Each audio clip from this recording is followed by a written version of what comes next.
झगड़ा खत्म हो गया, हाथ भी मिल गए, समय आएगा तो दिल भी मिल जाएंगे।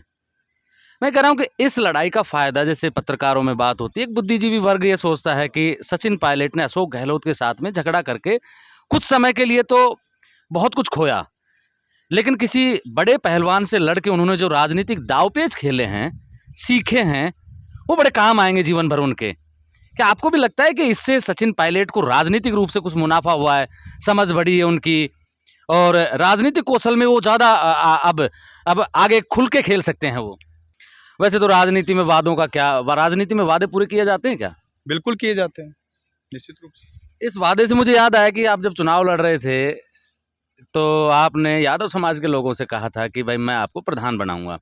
हालांकि ये संभावनाएं उस समय क्या उत्पन्न होती हैं वो उन पे डिपेंड करता है, लेकिन आपने जिस आदमी से आपने वादा किया था, उस आदमी को आपने टिकट भी नहीं दिया। अच्छा इंद्राज भाई, मुझे एक बीच में एक संदर्भ याद आ गया विराटनगर का ही। लोग ये चर्चाएं कर रहे थे, जैसे सरकारें, जैसे अब बीजेपी पे आरोप लगाते, कोई ईडी भेज देती है, सीबीआई आ जाती है, कोई और जांच आ जाती है। लोग ये कह रहे थे कि यहाँ जो भी इंद्राज के खिलाफ बोलता है उसके घर पे वीसीआर की रिपोर्ट पहुंच जाती है। आजकल अलवर जिले में भी आपकी चर्चाएं होती हैं, और आपके साथ में एक दो विधायकों की और भी चर्चाएं होती हैं, मंत्रियों की भी चर्चा होती हैं। लोग आजकल आपसे ज़्यादा, आपके पॉलिटिकल करियर से ज़्यादा आपके कमाए हुए पैसे की तरफ ध्यान लगा के बैठे हैं कि 100 करोड़, 200 करोड़, 500 करोड़, कहीं कई बार तो हज़ारों करोड़ में मसला पहुंच जाता है इंद्राज भाई। मुझे भी, क्योंकि मैंने देखे नहीं है 1000 करोड़। मैं ये सोच रहा हूँ कि अगर आपके पास में हो तो मुझे भी दिखा दीजिए एक बार। आप मुझे बात है, मैं तो कह रहा हूँ भगवान मेरे को आप 200 करोड़ में फैसला कर लो अपने आपस में अपन। हाँ, आप मेरी सारी मेरे पास है नहीं। आप सारी संपत्ति ले जाओ 200। क्या है देखो। अच्छा इंद्राज भाई, अब सचिन पायलट कितने करीबी हो तो आपसे सारी चीजें तो शेयर करते ही होंगे वो, हालांकि बताएंगे नहीं, लेकिन फिर भी पत्रकार हूं तो अंदर का भाव आ ही जाता है कि वो जो मानेसर एपिसोड था, वो दरअसल क्या था और क्या मांग थी? क्योंकि बाद में उनका परिदृश्य बदला, बाद में सारी चीजें हुई, फिर लोग ये भी कहते हैं कि बीजेपी से भी सांठ-गांठ हुई थी और कोई हेलीकॉप्टर आ रहा था ले जाने के लिए, वो भी फिर बात नहीं बन पाई। कई तरीके के मतलब एजेंसियां काम करने लगी थी उस दौरान।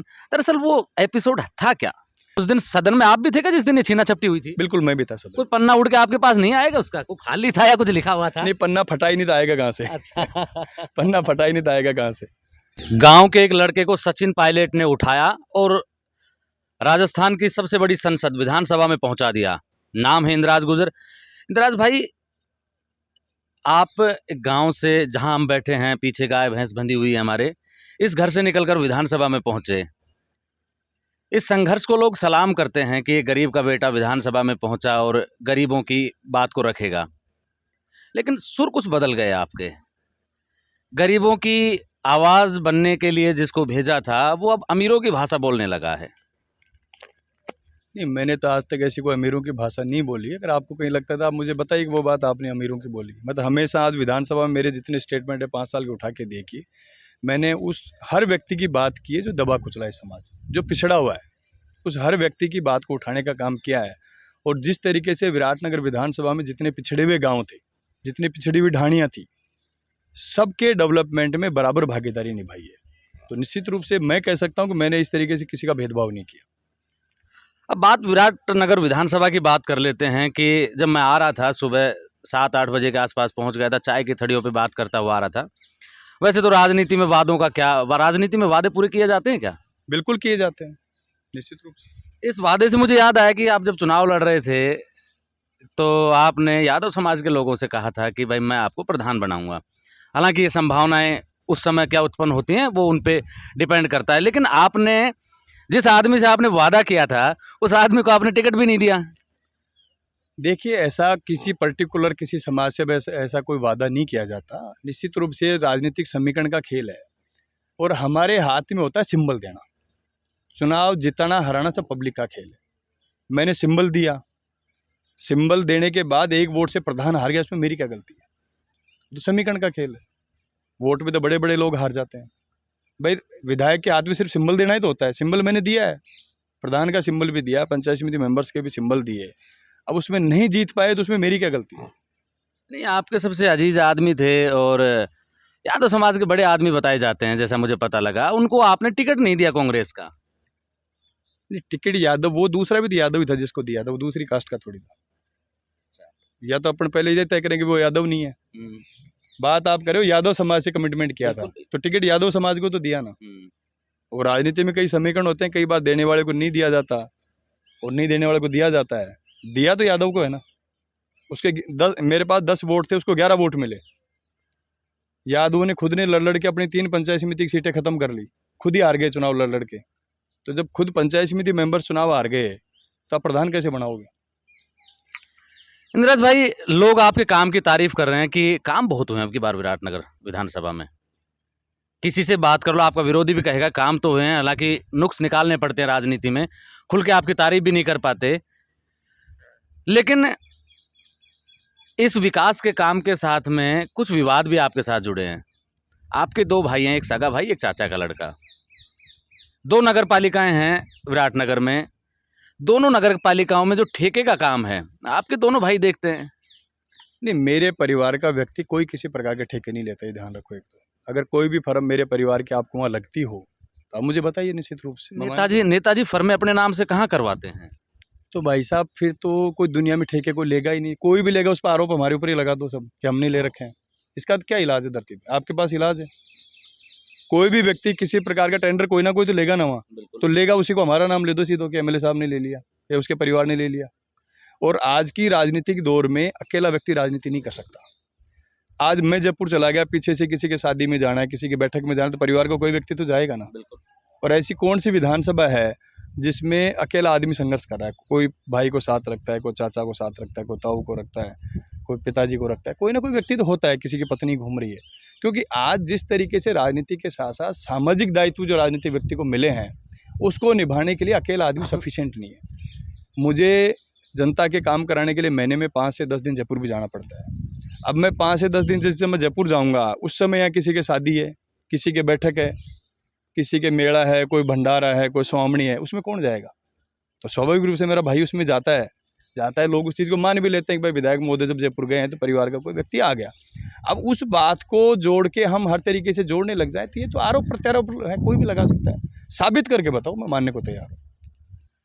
इंद्राज भाई, मैं अभी 2-3 दिन पहले आपके यहाँ से प्रधान के ससुर जी हैं, उनसे मिलके गया था। वो बीजेपी से तैयारी कर रहे हैं। उन्होंने एक बड़ा गंभीर आरोप लगाया।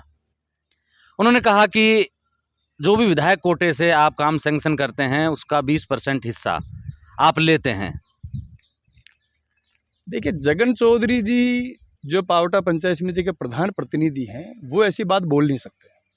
मुझे लगता है कोई आपको बहरूपिया मिला होगा। जगन जी तो बहुत अच्छे आदमी, ऐसे झूठ बोलते नहीं कभी, बहुत खानदानी आदमी है। खानदानी आदमी झूठ बोल ही नहीं सकता। हमारे बड़े भाई की तरह उनसे संबंध है। तो मुझे लगता है आपको जगन चौधरी नहीं मिले होंगे, कोई ना कोई बहरूपिया मिला होगा उस रूप में आपको। और फिर भी मैं उनको भी कहना चाहता हूँ, अगर कोई बहरूपिया भी मिला है, अगर एक भी आदमी इस विराटनगर विधानसभा का, एक ठेकेदार, एक सरपंच, एक जनप्रतिनिधि खड़ा होकर ये कह दे, आपको भी कह दे कि मैंने विधायक महोदय को विधायक कोटे के पैसे लेने के लिए कमीशन दिया है, तो राजनीति करना छोड़ दूंगा। कल से राजनीति नहीं करूंगा, आपके सामने करूँ, इस्तीफा दे दूंगा मेले के पास। इंद्राज भाई, एक रूमर और फैली हुई है कि मैंने शुरुआत की थी कि किसान का बेटा आवाज़ उठाएगा। एक ही तहसील से 100 थानेदार बने हैं। पहली बात तो बनना कोई बड़ी बात नहीं है, ये गांव से भी बन जाते हैं, लेकिन जिस तरीके से वो लोग बने हैं विधानसभा में, क्योंकि आप सरकार का हिस्सा है और अहम हिस्सा हैं, आप इस बात से नकार नहीं सकते कि आप अहम हिस्सा नहीं हैं। 100 बन गए, लोगों ने आरोप भी लगाए, लेकिन जांच नहीं करवा पाए किसान का बेटा। कितने किसान के बेटे जयपुर में जाके तैयारी करते हैं, कहीं बाहर जाके तैयारी करते हैं, उनका हक मारा गया। किसान के बेटे को आवाज़ उठानी चाहिए थी। आप देखिए, शायद आपको ध्यान होगा, आप इस बात को भूल रहे हैं कि इन किसान के बेटों की आवाज़ को उठाने के लिए हमने 100 किलोमीटर पैदल यात्रा की राजस्थान, अपनी सरकार के खिलाफ।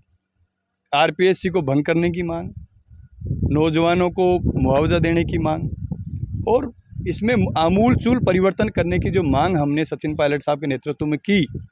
100 किलोमीटर तक 44 डिग्री टेम्परेचर में हम लोग पैदल चले, जयपुर में बड़ी जनसभा भी की है, और उसका परिणाम भी आपके सामने आया कि इस बार जब विधानसभा चली तो उसमें 10 साल तक की सजा का प्रावधान नकलचियों के खिलाफ किया गया है।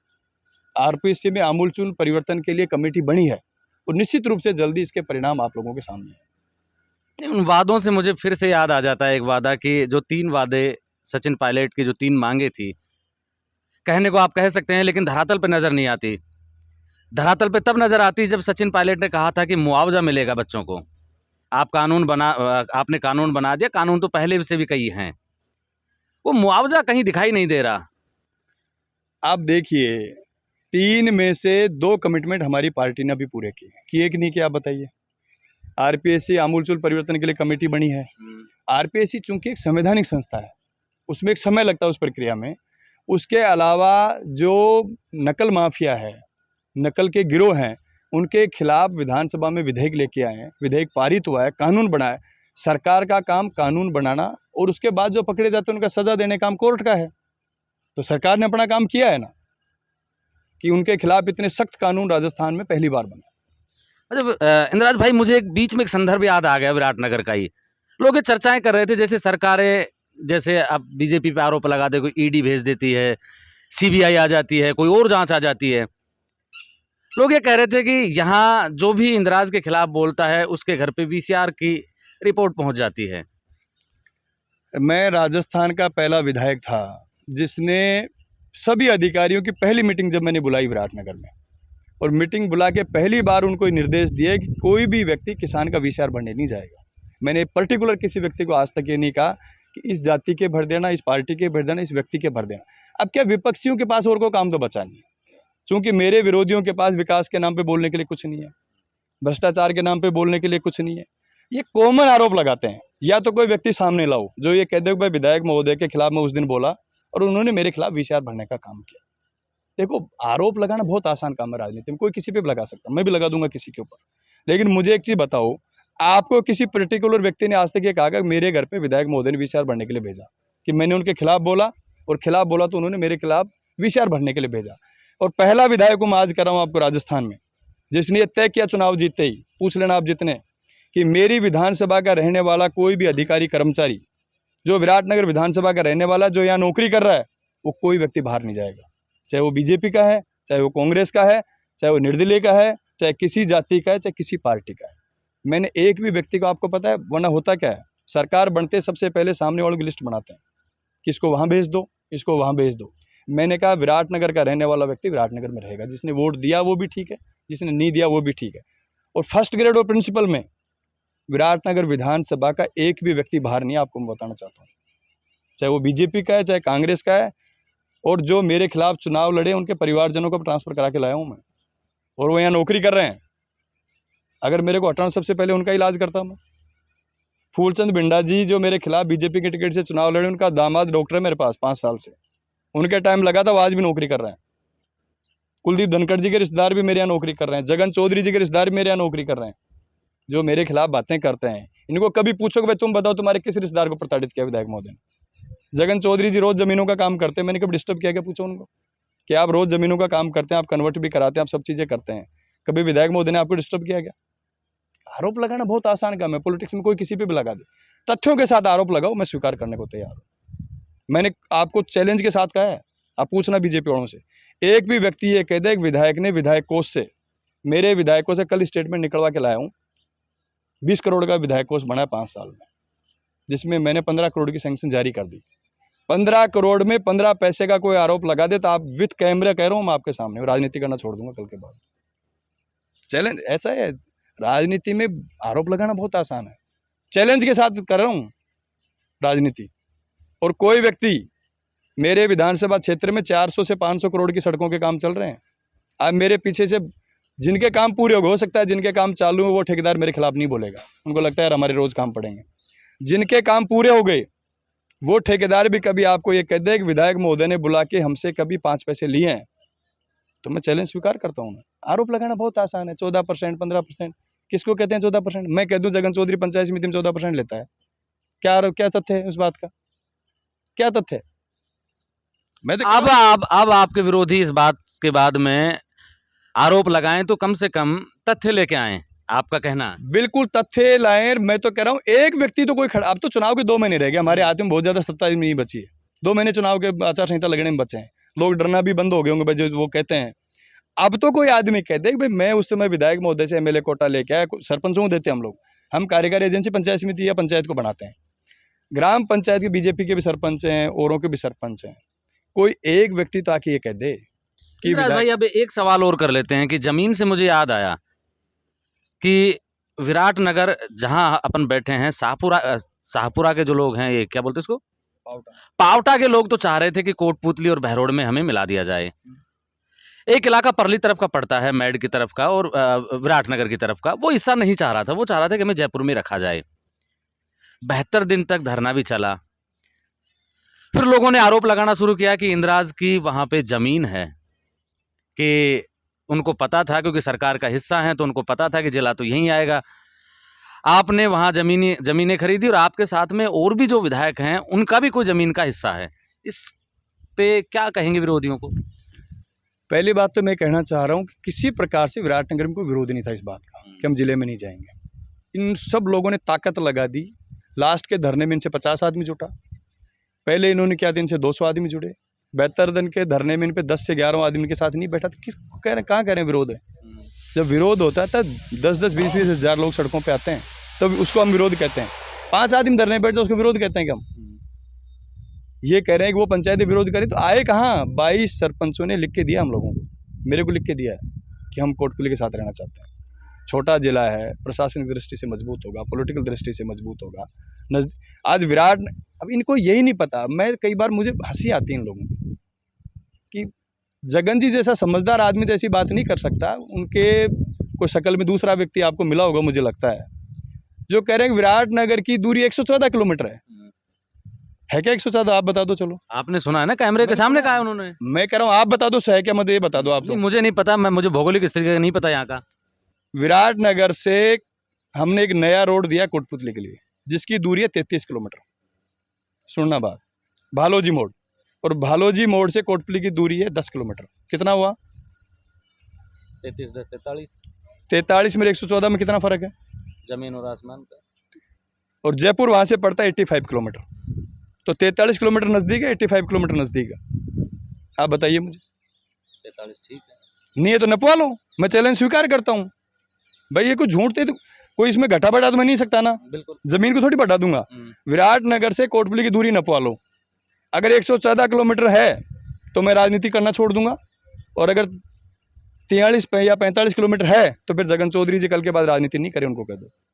तथ्यों के साथ बात कर। देखो क्या है, कैमरे के सामने जमीनों का आरोप और लगा। हाँ, मैं बता रहा हूँ ना, अगर जमीनें ली होंगी तो उनकी रजिस्ट्री हुई होगी, है कि बिना रजिस्ट्री हुई है? निकाल लो रजिस्ट्री, मेरी हो, मेरे परिवार की हो, मेरे दोस्तों की हो, मेरे रिश्तेदारों की हो। आदमी किसके नाम कराता है जमीन लेता है? या तो अपने परिवार के कराता है, परिवार के नहीं कराता अपने रिश्तेदारों को कराता है, रिश्तेदारों को नहीं कराता अपने दोस्तों के कराता है। मेरे नज़दीकी दोस्तों को सब जानते हैं। अगर किसी की भी 1 बीघा भी हो, सैकड़ों बीघा तो छोड़ो, 1 बीघा जमीन भी हो तो तथ्य लाओ ना भाई। कौन मना कर रहा है? झूठ बोलना कैमरे के सामने, यार मैं राजनीति, मैं आपके सामने इतने लोगों से मिला, मैंने किसी को झूठ नहीं बोला। होने लायक काम, हाँ, नहीं होने लायक ना। मतलब कैमरे के सामने आप इतनी बड़ी झूठ बोल रहे हो कि विधायक ने ज़मीनें खरीद ली। अरे भाई, ज़मीन हो तो लाओ, तो रजिस्ट्री हुई होगी, ऑन रिकॉर्ड है आजकल सब चीज़ें, छुपती नहीं है, ऑनलाइन रिकॉर्ड है। ऑनलाइन ही आप RTA लगा के निकाल लो कि भाई मेरी हो, मेरे परिवार की हो, मेरे रिश्तेदार की हो, मेरे दोस्तों की हो, किसकी तो बताओ यार। अगर 1 बीघा भी हो तो सामने लाओ, मैं सरेंडर कर दूंगा दूसरे दिन उस ज़मीन को ही, उसको सरकार के नाम ही डोनेट कर दूंगा। और बोलो आप। अच्छा, आजकल अलवर ज़िले में भी आपकी चर्चाएं होती हैं, और आपके साथ में 1-2 विधायकों की और भी चर्चाएं होती हैं, मंत्रियों की भी चर्चा होती हैं। लोग आजकल आपसे ज़्यादा, आपके पॉलिटिकल कैरियर से ज़्यादा आपके कमाए हुए पैसे की तरफ ध्यान लगा के बैठे हैं कि 100 करोड़, 200 करोड़, 500 करोड़, कई बार तो हज़ारों करोड़ में मसला पहुंच जाता है इंद्राज भाई। मुझे भी, क्योंकि मैंने देखे नहीं है 1000 करोड़। मैं ये सोच रहा हूँ कि अगर आपके पास में हो तो मुझे भी दिखा दीजिए एक बार। आप मुझे बताओ, 500 करोड़ का आरोप जिस आदमी ने लगाया, वो व्यक्ति क्या है? बेचारा भोला व्यक्ति है। देखो मैं बताऊँ, आप उनके बारे में ज़्यादा, मैं जानता हूँ, मेरे पारिवारिक संबंध हैं, और वो व्यक्ति तो बोल ही नहीं सकते। या तो किसी ने किसी नहीं, उसकी बात नहीं कर रहा हूं, मैं आम आदमी की बात कर रहा हूं, क्योंकि मेरे सामने ऐसे दिन में 10 लोग टकरा जाते हैं, बातचीत होती है, बात आके पैसे पटक जाती है। आप यकीन मानना कि विधायकों के बारे में यही है कि अब की बार 100 करोड़ कमा लिए, 200 कमा लिए, फला विधायक ने इतने कमा लिए। आपके बारे में तो 1000 करोड़ पे बात उड़ी हुई है। चलो अच्छी बात है, मैं तो कह रहा हूँ भगवान मेरे को आप 200 करोड़ में फैसला कर लो अपने आपस में अपन। हाँ, आप मेरी सारी मेरे पास संपत्ति है ले नहीं। जाओ। आप सारी संपत्ति ले जाओ 200। क्या है, देखो राजनीति में आरोप लगाना बहुत आसान है। और लोगों को क्या लगता है, मैंने एक परसेप्शन बन गया पब्लिक का, उसमें मेरा भी दोष नहीं, आपका भी नहीं, पब्लिक का भी नहीं है। एक राजस्थान में नहीं, देश की राजनीति में एक परसेप्शन बन गया कि एमएलए जिस दिन बनता है उसके दूसरे दिन एमएलए के घर में एक कोई पैसे का वो सांचा फिट हो जाता है जिसमें रोज पैसा बरसता है रात को। मेरे तो बरसा नहीं आज तक। भाई 500 करोड़ किसको कहते हैं यार, 60 महीने होते हैं। कितने कमाए फिर यही बता मैं वही दीजिए। तो बता रहा हूँ ना आपको, सुन तो लो। 60 महीने होते हैं, 12 महीने उसमें 5 साल में 5 साल में 10 करोड़ रुपए महीने का हो गया आपके हिसाब से। कहाँ से बरसेगा भाई, आप बताओ तो सही यार। या तो देखो, कहना बहुत आसान है, मैं किसके लिए उसने 1000 रुपये करोड़ रुपये, मुझे तो ये बता दो भाई एमएलए ने उस आदमी से पैसा लिया, मैं स्वीकार करने को तैयार हूँ। मैं विथ चैलेंज कहता हूँ, विराटनगर में खड़े होकर भाषण देता हूँ। एक आदमी विराटनगर विधानसभा का या बाहर का या आके ये कह दे कि एमएलए ने हमसे इतने पैसे लिए, तो मैं सुनने को तैयार हो तो सही कोई व्यक्ति। मैंने 500 से 600 लोगों के ट्रांसफर कराए। एक आदमी कहते हैं ना, सिंगल आदमी मेरे लिए कोई आदमी कि मैंने किसी की चाय भी पी हो, मैं चैलेंज के साथ कहता हूँ मैं सही चीज़, और झूठ नहीं बोलता। वो लोग तो या तो साबित करें इस बात को या माफ़ी मांगे जनता से, या तो वो साबित करें इस बात को या जनता से माफ़ी मांगे। मैं चैलेंज से 15 करोड़ का तो अशोक गहलोत भी कह रहे थे कि वो कोई साठ-गांठ हुई थी, किसी रैली में कहा था। वो आंकड़ा कम बत्ती हो सकता है, 15 उन्होंने कहा है। देखो मेरी बात सुनिए, आपने शुरू में मुझे एक बात कही, इस कैमरे के सामने आपने कही है कि सचिन पायलट ने एक गरीब परिवार के व्यक्ति को टिकट दे करके राजस्थान विधानसभा में भेजा। और मैं कैमरे के सामने अभी भी कह रहा हूँ, मेरे ऊपर उस आदमी का इतना बड़ा कर्ज है जिसको मैं जीवन में उतार नहीं सकता। सचिन पायलट मुझे कहेगा कुएं में कूदना तो मैं कुएं में कूद जाऊंगा, मानेसर जाना तो बहुत छोटी बात। मैं सचिन पायलट के लिए गया हूँ, पैसे में इंदिराज गुजर को 1000 करोड़ में नहीं खरीद सकता कोई आदमी। 1000 करोड़ रुपए दे तो भी मुझे कोई नहीं खरीद सकता। मैं सचिन पायलट साहब के लिए वहाँ गया था, सचिन पायलट साहब जहाँ भी कहेंगे आज भी जाऊँगा। अब कह रहा हूँ कैमरे के सामने आपको, मेरे नेता सचिन पायलट राहुल गांधी हैं। सचिन पायलट साहब की बात को रखने के लिए, उनके मान और सम्मान की लड़ाई के लिए पहले भी उनके साथ खड़ा था, आज भी उनके साथ खड़ा हूँ, चाहे राजनीति में नफा हो चाहे नुकसान हो। ये सब समय की परिस्थितियाँ, मैं इस घर से निकला हुआ हूँ, आपने सब परिस्थितियाँ देखी हैं। खोने के लिए कुछ नहीं है मेरे पास, मुझे परमपिता परमेश्वर ने दिया है। अच्छा इंदिराज भाई, अब एक बात बताओ, सचिन पायलट को जो लोग अपेक्षाएं कर रहे थे कि उनको प्रदेश अध्यक्ष बनाएंगे, नहीं बनाया।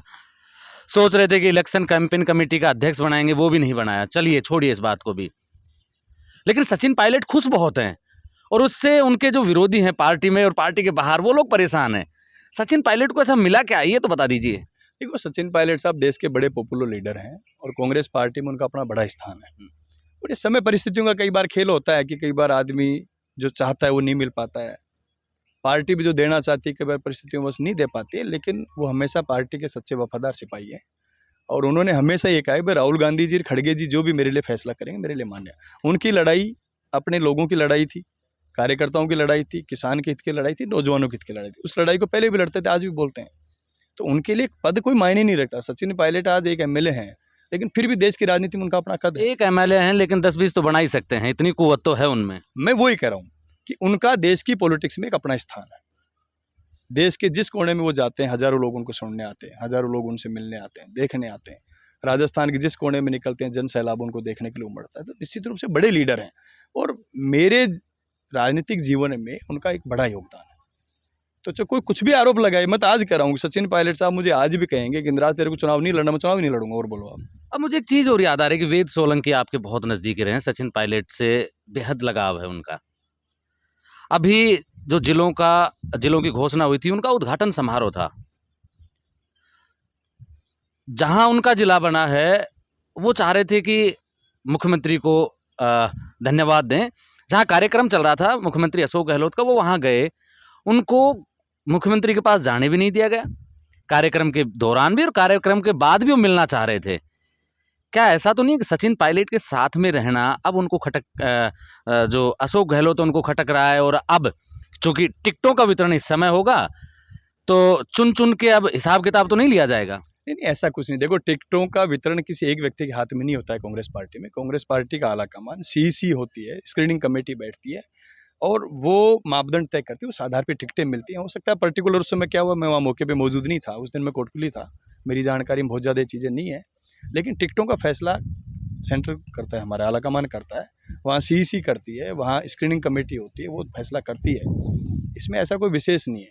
मैं तो आपको एक बात ज़रूर कहना चाहूँगा, आप विराटनगर में घूमे हो, अच्छी बात है कि मैंने जो कमिटमेंट जनता से 2018 में की है, या विराटनगर की जनता ने मुझसे उम्मीदें करी, 15 साल यहाँ भारतीय जनता पार्टी के विधायक रहे, उनके काम और मेरे 5 साल के काम कहते हैं लोग इस बात को, स्वीकार करते हैं कि नहीं करते करते पब्लिक? हैं इस बात को। अब क्या है, मेरे विरोधियों के पास और कोई काम बचा नहीं है, तो वो कभी तो मेरे को 500 करोड़ का आदमी बताते हैं, कभी कहते हैं साहब उससे अरे भाई कुछ देखो, बिना तथ्यों के आरोप लगाना।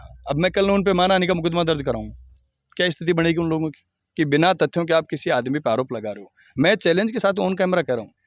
वो क्या, कुछ लोग तो बीजेपी में बेचारे नए नए आए हैं। जगन चौधरी जी लोकसभा चुनाव में कहाँ थे, आज वो बीजेपी की बात कर रहे हैं। लोकसभा चुनाव में कांग्रेस में थे, आपके साथ थे? हाँ हमारे साथ थे। फिर वो कह रहे थे, मैंने सुना उनका बात थे कि साहब बीजेपी को तो बीजेपी ने हराया, उस हराने में जगन चौधरी भी शामिल थे। कुलदीप धनखड़ के सबसे खास आदमी थे उस जमाने में, निर्दलीय चुनाव जब लड़े। कुलदीप धनखड़ जी ने 2018 में निर्दलीय चुनाव लड़ा, तो जगन जी ने तन मन और धन तीनों चीज़ों से रात दिन उनके लिए मेहनत की, उनको लड़ाया। तो उसके दोषी तो वो भी हैं, उस बीजेपी को हराने के दोषी खुद भी हैं जो कह रहे हैं। वो दरअसल क्या होता है, उनका अपना एक कद नहीं है, वो कद बढ़ाने के लिए हमेशा सामने वाले इंदिराज गुजर पर तलवार फेंक रहे हैं। मैं वही कर रहा हूँ, अपना कद बढ़ाने के लिए वो अनर्गल बात लगा रहे हैं ताकि लोग मुझे जाने कि भाई जगन चौधरी भी बीजेपी का नेता और टिकट मांग रहा है। मैं कह रहा हूँ डिबेट करिए, आमने सामने बिठाइए, आप, मैं तैयार हूँ चैलेंज के साथ।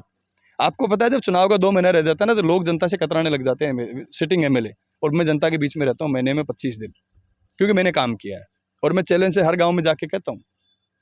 अच्छा इंदिराज भाई, अब सचिन पायलट कितने करीबी हो तो आपसे सारी चीज़ें तो शेयर करते ही होंगे वो, हालांकि बताएंगे नहीं, लेकिन फिर भी पत्रकार हूं तो अंदर का भाव आ ही जाता है कि वो जो मानेसर एपिसोड था वो दरअसल क्या था और क्या मांग थी, क्योंकि बाद में उनका परिदृश्य बदला, बाद में सारी चीज़ें हुई। फिर लोग ये भी कहते हैं कि बीजेपी से भी साँठ-गाँठ हुई थी और कोई हेलीकॉप्टर आ रहा था ले जाने के लिए, वो भी फिर बात नहीं बन पाई। कई तरीके के मतलब एजेंसियां काम करने लगी थी उस दौरान। दरअसल वो एपिसोड था क्या? देखिए, हमारी कुछ डिमांड्स थी राज्य सरकार को लेकर के, उस बात को लेकर के हम दिल्ली गए थे। हमने हमारी बात, अगर हमें बीजेपी में जाना होता हम जाते उसी दिन शामिल हो जाते। अगर बीजेपी में जाना होता तो हम जिस दिन गए थे उसके दूसरे दिन बीजेपी ज्वाइन कर लेते। हम क्यों 1 महीने तक वहाँ रहे? हम लगातार कांग्रेस आलाकमान के संपर्क में रहे। एक भी बात हमने पार्टी गाइडलाइन के खिलाफ, कांग्रेस पार्टी के खिलाफ, दिल्ली के खिलाफ नहीं बोली हमने। सचिन पायलट ने नहीं कहा कुछ भी आज तक? किसी भी व्यक्ति ने नहीं कहा, हमने भी नहीं कहा।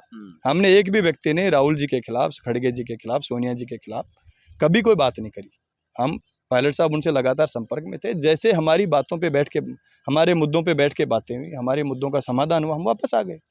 हमने कभी, अगर हमें जाना हो तो हम 1 महीने क्यों बैठते वहाँ? अगर हमें बीजेपी में जाना होता हम 1 महीने तक क्यों बैठे थे? हम जाते दूसरे दिन बीजेपी ज्वाइन कर लेते। कुछ बीजेपी के बड़े नेताओं ने एक बात कही कि वो बीजेपी से साँठ-गाँठ तो हो गई थी, लेकिन कुछ विधायकों को डर लग रहा था और कुछ विधायक सचिन पायलट खेमे से बाहर जाने की कोशिश कर रहे थे, दरवाज़ा ताक रहे थे, खिड़कियां ढूंढ रहे थे कि कूद जाएं और वापस गहलोत के पास चले जाएं। ऐसा कुछ था क्या वहाँ? आपको ध्यान होगा, जितने लोग हम वहाँ गए थे, हमें किसी ने बांध के थोड़ी ले गए थे। हमें यहाँ से ना हमारे पास सत्ता थी, पायलट साहब के पास ना पुलिस थी, ना प्रोटेक्ट, कुछ नहीं था ना। खुद की गाड़ियों से गए, बिल्कुल खुद की मर्जी से गए, आए खुद की गाड़ियों से, उसके बाद आज तक भी वही है। अब उसके बाद भी लोग है, लोगों का तो क्या, लेकिन सवाल तो पूछ ही लेते हैं। नहीं, आपकी बात से लोग क्या, देखो कोई कुछ भी कह सकता, कहना बहुत आसान है, लेकिन मैं ये कहता हूँ कोई भी आरोप तथ्यों के बाहर नहीं लगाना चाहिए। राजनीति में संजीदगी वही होती है। मैं राजनीति में विरोधी मेरे भी हो सकते हैं, लेकिन मैं अनर्गल आरोप नहीं लगाता। मैंने नहीं कहा आपको कि हमारे भाई प्रधान जी 14% 15% लेकर के कमीशन दे, उसमें देते होंगे पैसा। उस पे आएंगे अपन, दोबारा से विराटनगर पे आएंगे। इससे पहले एक सवाल और है मेरा।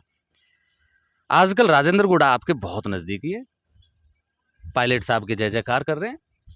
वो लाल डायरी लेके आए थे, बातचीत तो होती होगी, करीबी हैं तो कुछ पन्ने आपको पढ़वाए थे क्या? नहीं, मेरी इस बारे में उनसे कोई चर्चा नहीं, मेरी उनसे इस बारे में कभी ना कोई चर्चा हुई। उस दिन सिर्फ सदन में हम लोग मिले थे, उसके बाद मेरी कोई बातचीत भी नहीं। अब उनका इंटरनल मैटर है क्या है आपस में, वो मुझे कोई जानकारी।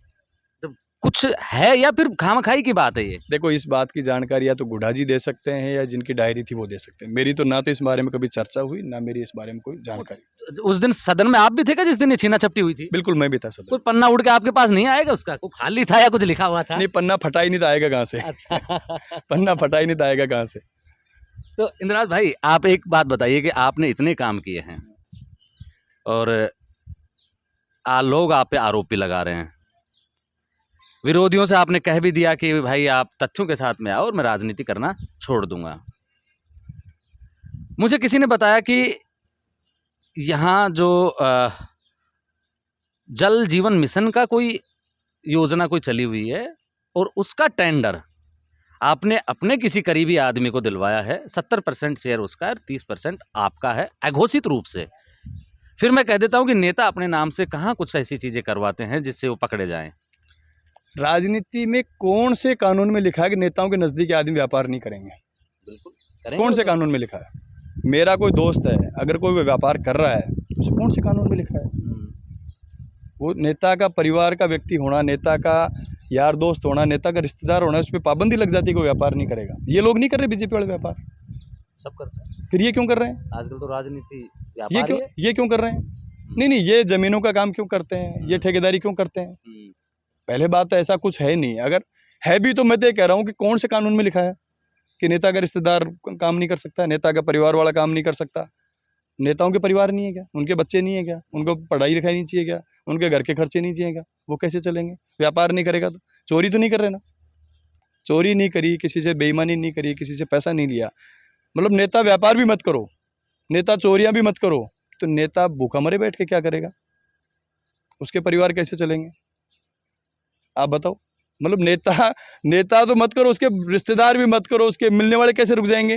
वो तो करेंगे, वो मतलब मेरे वजह से वो व्यापार नहीं करेंगे कि हम उनके नज़दीक इसलिए व्यापार धंधा नहीं करेंगे। उसमें कौन सी चोरी हाँ, का तो फिर नेता तो अकेले हो जाएंगे।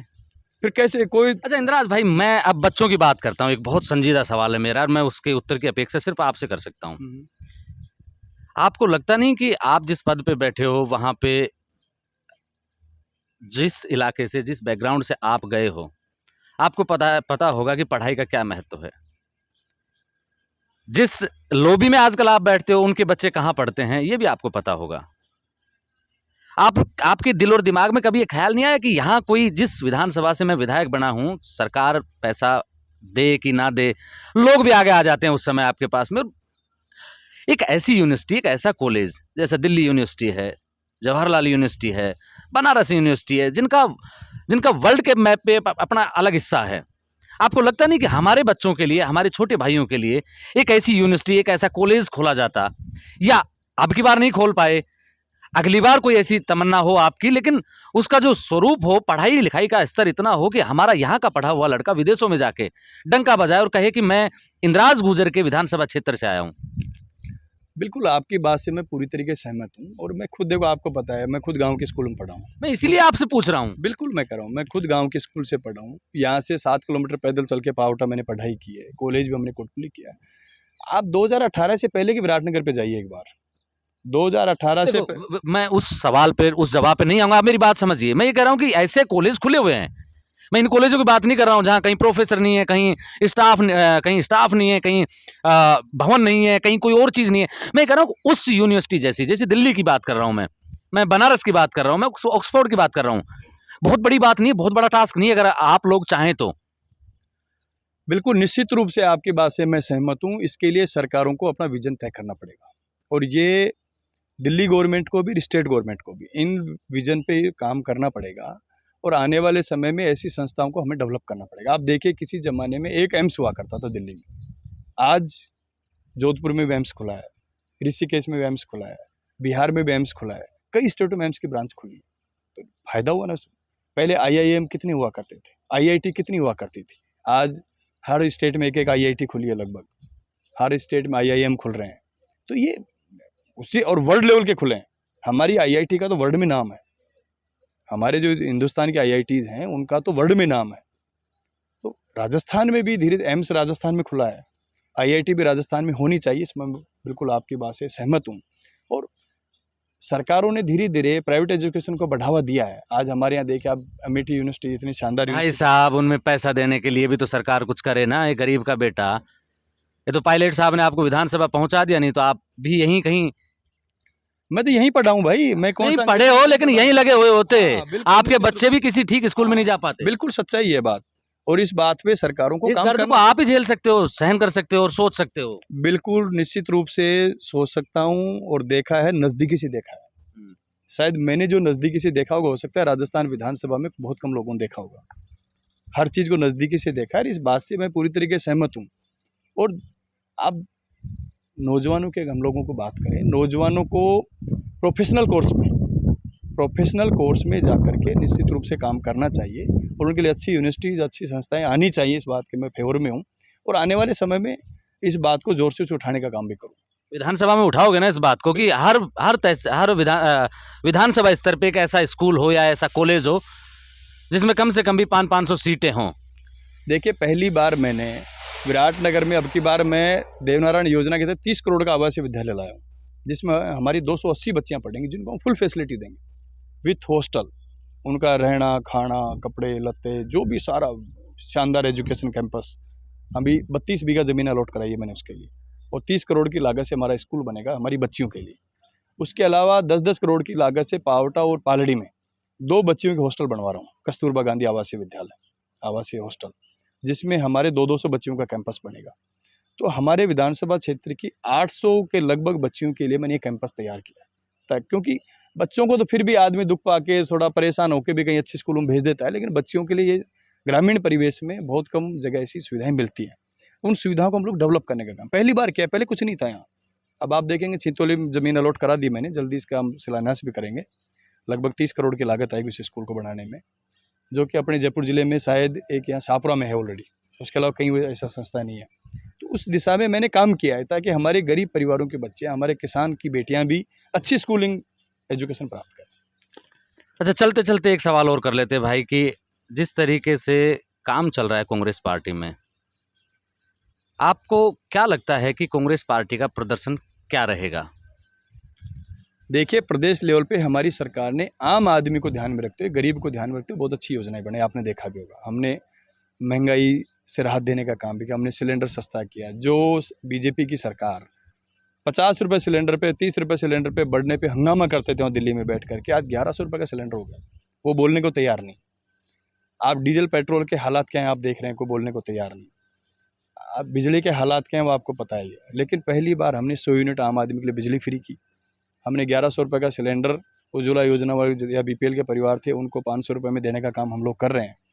और पहली बार राजस्थान की सरकार है जिसने आम गरीब को, आम व्यक्ति को, राजस्थान के व्यक्ति को 25 लाख रुपए तक का इलाज चिरंजीवी योजना में मुफ्त किया है।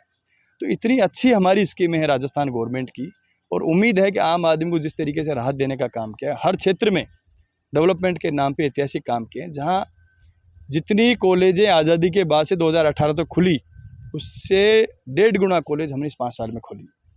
हर गांव में, हर पंचायत में इंग्लिश मीडियम स्कूल खोलने का काम किया है, आम आदमी को राहत देने का काम किया है। इन राहतों के बल पे हम सब लोग एकजुट होकर के चुनाव लड़ेंगे। निश्चित रूप से राजस्थान में पुनः कांग्रेस पार्टी की सरकार बनेगी। झगड़ा खत्म हो गया, हाथ भी मिल गए, समय आएगा तो दिल भी मिल जाएंगे।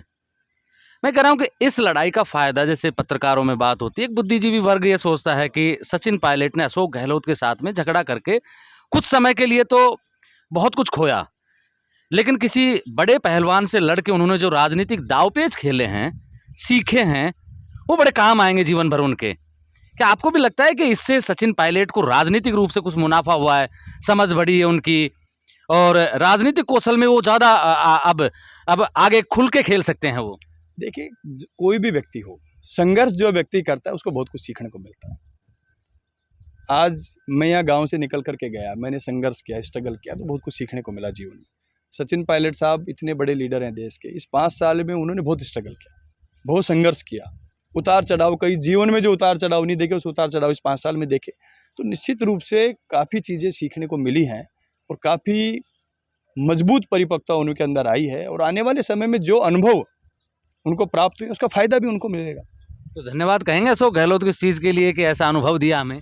नहीं, इसमें धन्यवाद की कोई बात नहीं है। समय, परिस्थितियाँ इक्वेशन पॉलिटिक्स में होती हैं। कई बार परिस्थितियाँ ऐसी होती हैं जिसके तहत ये सब चीज़ें होती हैं, होके सब चीज़ें सेटल भी हो गई। ये सब समय परिस्थितियों का खेल है, इसमें कोई ना किसी को धन्यवाद है, ना किसी की बुराई है, ये सब समय परिस्थितियों का खेल है। ये थे हमारे साथ में इंद्राज गुर्जर, विराटनगर से विधायक हैं। अक्सर पत्रकारों को लगता है कि नेताओं से कड़े सवाल पूछोगे तो वो आपको डांट देंगे, आपसे बातचीत नहीं करेंगे।